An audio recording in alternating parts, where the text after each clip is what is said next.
Die aandheid behoort aan die groot base van JSE genoteerde maatskappye. 'n Kans om erkenning te kry vir hul vermoë om in moeilike ekonomiese omstandighede kop bo water te hou. Die hoofspreker het egter 'n demper op die atmosfeer geplaas. Oud-president Thabo Mbeki het erken dat wat hy bestempel as negatiewe tendense al meer kop uitsteek in die ANC. The current raging debate about the so-called state capture has brought sharply to the fore questions about the attitude of capital as a whole to the resolution of our country's national challenges, and whether the drive to make money at all costs means that capital is ready even to subvert the constitutional order. Mbeki het ook kommentaar gelewer oor hoe hy dink die Nkandla debakel hanteer moes word.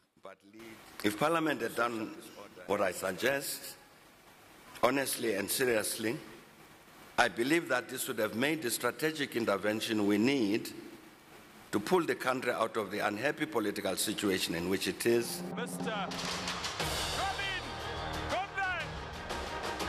Minister Pravin Gordhan was verheug oor sy sakeleier van die jaar toekenning.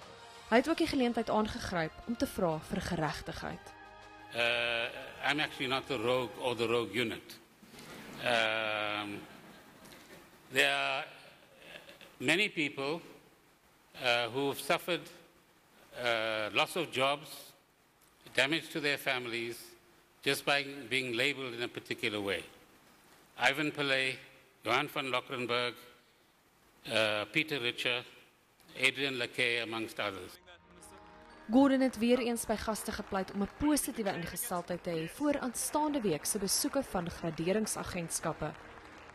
Hulle moet besluit oor die land se ekonomiese lot en of Suid-Afrika na rommelstatus afgegradeer gaan word, al dan nie.